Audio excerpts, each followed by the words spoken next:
So ఇప్పుడు రాజ్యాంగాన్ని మార్చేస్తారు బీజేపీ అని చెప్పేసి అంటున్నారు. అంటే ఇప్పుడు 3 సార్లు గెలిచారు కాబట్టి మార్చేస్తారు ఖచ్చితంగా అని చెప్పేసి ఇంకా మిగతా పార్టీ వాళ్ళు అంటున్నారు.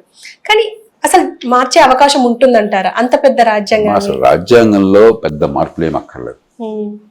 చిన్న చిన్న మార్పులు 106 సార్లు చేసుకున్నాం. ఇంకేమైనా అవసరమైతే చేసుకోవచ్చు తప్ప, ఎందుకంటే చాలా వివరంగా రాసుకున్నాం కాబట్టి కొన్ని సందర్భాలు అవసరం అవుతుంది. మౌలికమైన మార్పులు ఏమన్నామంటే నా దృష్టిలో 2 మార్పులు కావాలి. ఒక మార్పు రాజ్యాంగంలో తొలిత వచ్చిన పొరపాటు కాదు, తర్వాత మనం చేసిన పొరపాటు.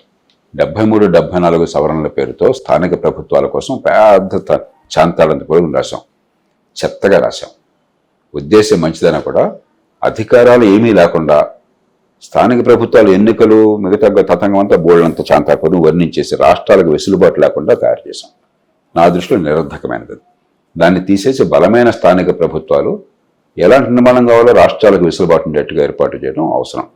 ఎప్పుడైనా దేశంలో ఏకాభిప్రాయం వచ్చిన రోజులు అది కూడా రాజ్యాంగం తొలుత తప్పు కాదు, తర్వాత చేసిన తప్పును సవరించుకోవటం కోసం 93, 94 చేసింది. రెండోది, ఎన్నికల వ్యవస్థ రాష్ట్రాల్లో మార్చాల్సిన అవసరం ఉండదు. దేశం మొత్తంలో నా దృష్టిలో కొన్ని మార్పులు చేర్పులతో దామాషా పద్ధతి కావాలి. ఈ ఓట్ల కొనుగోలు పోవాలి, ఈ గోండాగిరి పోవాలి, మరి సమర్థులు రావాలి అని చెప్పన్నట్లయితే దామాషా పద్ధతి మార్పులు చేర్పులతో వస్తుంది. దానికి రాజ్యాంగం మార్చక్కర్లా. రాజ్యాంగంలో ఏర్పాటు ఉన్నది, అంబేద్కర్ గారు ఏర్పాటు చేశారు. కానీ రాష్ట్రాల్లో ప్రత్యక్షంగా నాయకులను ఎన్నుకుంటే వాళ్ళు ఓటేసేది కూడా నాయకుడి మొహం చూసే ఇస్తున్నారు చాలామంది. కానీ నాయకుడు అధికారంలోకి వచ్చేది ఎమ్మెల్యేల ద్వారా. కాబట్టి ఎమ్మెల్యేలు గెలిపించాలంటే 50 కోట్లు ఒకటి ఖర్చు పెడుతున్నాడు. ఈ గందరగోళాలన్నీ వస్తున్నాయి. అక్కడ నాయకుడు వచ్చిన తర్వాత మంచి పాలన ఇద్దామని ఎమ్మెల్యే వచ్చి గొడవ పెడుతున్నాడు. నేను ఇంత ఖర్చు పెట్టాను, నాకు ఈ పని చేయకపోతే ఎట్లా అని చెప్పని ట్రాన్స్ఫర్లు, పోస్టింగ్లు, కాంట్రాక్టులు, టెండర్లు, పోలీస్ కేసులు అన్నీ ఇదంతా పోవాలంటే ప్రత్యక్షంగా నాయకుడిని ఎన్నుకున్నారు అనుకోండి, ఎవరిని కోరుకున్నారో వాళ్ళని ఎన్నుకున్నారు అనుకోండి, అప్పుడు ఈ గొడవ ఉండదు, ఎమ్మెల్యేల రాజ్యం ఉండదు, కొన్ని మంచి జరుగుతుంది. స్థానిక ప్రభుత్వాలు బలోపేతం చేయొచ్చు, సమర్థులను మంత్రులుగా పెట్టుకోవచ్చు, రోజువారీ జోక్యం లేకుండా పరిపాలన సాగించవచ్చు, ఎమ్మెల్యే నేతృత్వం ఆపచ్చు. దానికి రాజ్యాంగ సవరణ కావాలి. ఏకాభిప్రాయం అది కూడా ఆలోచించాలి. అంతే తప్ప మౌలికంగా రాజ్యాంగాన్ని మార్చాల్సిన అవసరమే లేదు. మౌలికంగా రాజ్యాంగాన్ని తిరగేద్దాం అనుకుంటే చాలా ప్రమాదం వస్తుంది. అసలు అంత హేతుబద్ధంగా అన్ని వర్గాల ప్రయోజనాన్ని సమన్వయం చేస్తే రాజ్యాంగాన్ని రాసే శక్తి కూడా సమాజంలో లేదు ఇవాళ. అసలు ఎందుకు ఈ థాట్ వచ్చి ఉండొచ్చు సార్? అంటే ఇన్ని రోజులు ఎవరి థాటు రాలా. నా దృష్టిలో మోదీ గారు కొంచెం అత్యుత్సాహం కొద్దీ కార్యకర్తలను కొంచెం బాగా ఉద్రేకపరచాలని చెప్పి కారణంగా 400 సీట్లని మాట అనేశారు. ఇది స్లోగన్ అప్కి బా 400. అలా అనగానే అయితే రాజ్యాంగాన్ని మరుస్తున్నారన్నమాట అని చెప్పి వీళ్ళు మొదలెట్టారు. అంటే ఆల్లేదు సూలేదు కొడుకు పేరు సోమనగడ అన్నట్టుగా దున్నపోతు ఈయన దూడం కట్టామన్నట్ట. కాబట్టి ఇది రాజకీయంగా ఒకరినొకళ్ళు ఎత్తిపుచ్చుకోవడం కోసం తప్ప రాజ్యాంగాన్ని మార్చే సమస్య లేదు, అవసరం లేదు. సార్, పిల్లలు చదువుకునే పుస్తకాల మీద ఈ చీఫ్ మినిస్టర్ ఫోటో కానీ అలాగే విద్యాశాఖ మంత్రి వాళ్ళ ఫోటోలు కానీ ఎక్కువగా నడుస్తున్నాయి. చాలా తప్పదు. అసలు ఎన్నికైన వాళ్ళ ప్రచారం కోసం ప్రజాధనాన్ని ఉపయోగించడం చాలా సిగ్గుమాలిన చర్య, నీతిబాహ్యమైన చర్య. ల్యాండ్ రికార్డుల్లో వీళ్ళ ఫోటోలు ఉంటున్నాయి. కొందరు చెప్పారు నిజం కదా, బర్త్ సర్టిఫికేట్ లో కూడా వాళ్ళ ఫోటోలు ఉంటున్నాయంట. డెత్ సర్టిఫికేట్ మీద ఉంటుంది. అట్లయితే ఏమిటి వల్గారిటీ? ఎంత అసహ్యంగా ఉంది. సుప్రీంకోర్టు ఇప్పుడు తీర్పిచ్చింది, అసలు ఎన్నికైన వాళ్ళ ఫోటోలు ప్రకటనలు ఉండకూడదు, ఒక ప్రధానమంత్రి కూడా మినహాయించారు. నా దృష్టిలో అది కూడా అవసరం లేదు.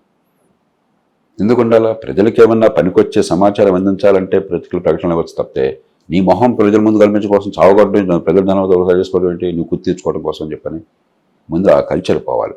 అందున ఈ పర్మనెంట్గా ఉండే డాక్యుమెంట్స్ ఉన్నాయి, దానిలో ఈ ఎంత చాలా ఒక లేఖి సాంప్రదాయం, దాని నుంచి బయటపడాలి. సార్, ఇప్పుడు ఈసారి ఎన్నుకోబడ్డ మంత్రులందరూ అంటే కేంద్రంలో 28 మందికి క్రిమినల్ కేసెస్ ఉన్నాయి. కానీ ఈ క్రిమినల్ కేసెస్ కోసం మీరు కూడా వర్క్ చేశారు, ఎలక్టరల్ రిఫార్మ్స్ అని చెప్పేసి. అంటే అసలు నేరస్తుల జాబితాలను బయట పెట్టింది మొట్టమొదటిగా లోక్సభ వచ్చింది. దానివల్లనే ఈ నేరచతురాలు బయట పెట్టే చట్టం వచ్చింది.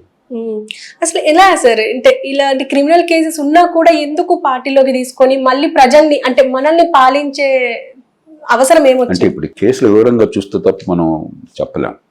ఎందుకంటే కొన్ని సందర్భాల్లో సెక్షన్ 144 ఉల్లంఘించారు. ఏదో మన దేశంలో ఉద్యమాలు అనగానే రస్తా రోకోలు గొడవ చేయడం అలవాటు అయిపోయింది.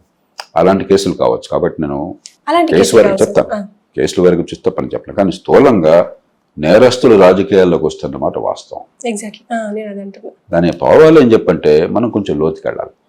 ఎందుకు వస్తున్నారు నేరస్తులు రాజకీయంలోకి? బయట ఉంటే నేరస్తులు పోలీసులు చూసి భయపడుతున్నాడు. రాజకీయంలో రాగానే పోలీసులు నేరస్తులను చూసి భయపడి సలాం కొడుతున్నారు. ఎందుకంటే వాళ్ళ ట్రాన్స్ఫర్లు, పోస్టింగ్లు ఇవన్నీ వీళ్ళ చేతుల్లో ఉన్నాయి. కాబట్టి అధికారంలోకి వస్తే పోలీసు వాళ్ళు గులాములు అవుతారు. మీకు కావాల్సిన వాళ్ళు రక్షించుకోవచ్చు, మీ మీద కేసులు మాఫీ చేయించుకోవచ్చు, మీ ప్రత్యర్థుల మీద కేసులు పెట్టచ్చు. ప్రపంచంలో ప్రజాస్వామ్యాలు ఎక్కడ అట్లా లేదు. చట్టబద్ధ పాలన నిజంగా ఉందంటే అధికారంలో ఉన్నవాడు చట్టాన్ని శాసించలేడు. ప్రస్తుతం ఉదాహరణకి ఒక చిన్న కేసు అమెరికా రాష్ట్రపతి బైడెన్ గారి కుమారుడి మీద పెట్టారు. ఏం కేసు అది? ఆ దేశంలో అందరికీ తుపాకులు ఉంటాయి, జనాభా కంటే తుపాకులు ఎక్కువ ఉన్నాయి. ఈయన కూడా ఒక తుపాకీ ఉంది. తుపాకీ కొనేటప్పుడు సమాచారం అడుగుతారు. ఒక చిన్న విషయం దాన్ని రివీల్ చేయాలి ఆయన. తుపాకీ కొనేప్పుడు ఫలాంది ఉందా నీకు, ఫలాంది చెయ్యి అని అడుగుతారు. ఒక కాలంలో ఎక్కడ నో అనేది రాశాడు, అంతే. ఆయనకు ఇప్పుడు నేరస్తుడిగా ఆయన ప్రభుత్వం, తండ్రి రాష్ట్రపతిగా ఉన్న ఫెడరల్ ప్రభుత్వం ఆయన ప్రాసిక్యూట్ చేసింది. మొన్ననే ఆయన నేరస్తుడిగా తేల్చారు, రేపు శిక్ష పడబోతోంది. రాష్ట్రపతి బహిరంగంగా ప్రకటించాడు, నా కొడుకు నేను క్షమాభిక్ష ప్రసాదించను, ఒకవేళ జైలు శిక్ష పడ్డా కూడా నేనేం చేయనని చెప్పాను. మన దేశంలో మీరు ఊహించగలరా? అమెరికా రాష్ట్రపతి చాలా చిన్న కేసు, ఒక క్షణంలో కేసు లేకుండా చేయొచ్చు. పోనీ శిక్ష పడిన తర్వాత క్షమాభిక్ష ప్రసాదించవచ్చు. ఇప్పుడు ఈ వారం జరుగుతుంది అది. మనం ఒక నీతి భాష్యమైనటువంటి దీనిలో ఉన్నాం. అధికారం అంటే ఆ పదవిలో ఉన్నవాడు పెత్తందారి స్వభావం, ఒక ఫ్యూడల్ స్వభావం తప్ప, చట్టాన్ని దుర్వినియోగం చేయడం తప్ప, బడితున్నవాడిది బర్రె తప్ప చట్టబద్ధ పాలన లేని దేశం ఇది. కాబట్టి ముందు మనం చేయాల్సింది చట్టబద్ధ పాలన నిజంగా ఉండేందుకు పోలీసులు, ప్రాసిక్యూషన్, ఫారెన్సిక్స్, మరి నేర పరిశోధన పద్ధతులు, నేర విచారణ పద్ధతులు, కోర్టులు ఈ మొత్తాన్ని సమూలంగా మార్చాలి. ఏం చేయాలో చాలా స్పష్టంగా నిపుణులు చెప్పారు. నేనే పరిపాలనా సంఘం సభ్యుడిగా ఒక ఇంత పెద్ద నివేదిక తయారు చేశాను. ప్రధానంగా నేను రాసింది నేనే దాన్ని. ఏం చేయాలని చెప్పాను. అది మారిమత్ కమిటీని గతంలో వాజ్పేయి ప్రభుత్వం ఏర్పాటు చేసిన ఏం చేయాలో రాశారు. అవన్నీ ఊరికే పక్కన పెట్టి బూజు పడుతున్నాయి అంతే. అది కీలకం. రెండోది ఏమవుతుంది, ఎన్నికల్లో గెలవటం రాజకీయ పార్టీలకు ముఖ్యం. సీట్లు ఎవరికి ఇస్తున్నారు? గెలుపు కొరాలి. గెలుపు కొరం అంటే ఏంటి? డబ్బు ఎంత ఖర్చు పెట్టగలరు? మొట్టమొదటి ప్రశ్న. నేరస్తు డబ్బు ఖర్చు పెట్టగలరు కదా, వాడు నేరం ద్వారా డబ్బు సంపాదించాడు కదా. రెండోది ఏ కులం? నేరస్తుడు రాజకీయంలోకి వచ్చిన ప్రతివాడు కులం పేరుతో వచ్చాడు తప్ప కులం లేకుండా రాలా. కాబట్టి వాడు కులం నాయకుడిగా చలమణి అయ్యాడు. మూడోది నీ వెనకాల మంది మరబలం ఉందా? 100 మంది నేరస్తులు అంటే అర్థమదే అసలు. ఈ మూడు ఎప్పుడైతే ఉన్నాయో మిగతా వాళ్ళతో పోలిస్తే వాడు గెలిచే అవకాశం ఎక్కువ ఉంది మన ఎన్నికల వ్యవస్థలో. కాబట్టి ఈ లోతుకెళ్ళి అర్థం చేసుకోవాలి. చట్టబద్ధ పాలన తీసుకోవడం ఎట్లాగా, ఎన్నికల వ్యవస్థను మార్చి సమర్థులు, నిజాయితీ పరులు, నిజాయితీ అయిన పద్ధతుల్లో నెగ్గే వ్యవస్థ నిర్మాణం చేయడం ఎట్లాగా, ఆ రెండు చేస్తే నేరస్తులు కనిపించదు. కానీ దాన్ని ఆపలేమంటారు. అంటే ఈ పార్టీలు తీసుకోకుండా ఉండలేరంటారు క్రిమినల్. ఇప్పుడు మీరు పెట్టారు కాబట్టి నేను పెడతాను, లేకపోతే మీకు గెలిచే అవకాశం ఉంటుంది, నాకు తగ్గుతుంది. పోటాపట్లు నిజంగా సమర్థులైన మంచి నాయకులు ఉంటే పార్టీలు ఆపచ్చు. కానీ అంత ఔదార్యంతో కొన్ని సీట్లు పోయినా పర్వాలేదు, నేరస్తులు ఏమి పెట్టడం, వాడు పెడితే వాడు తప్పు అని చెప్పిన ధైర్యం పార్టీలు చేయట్లా.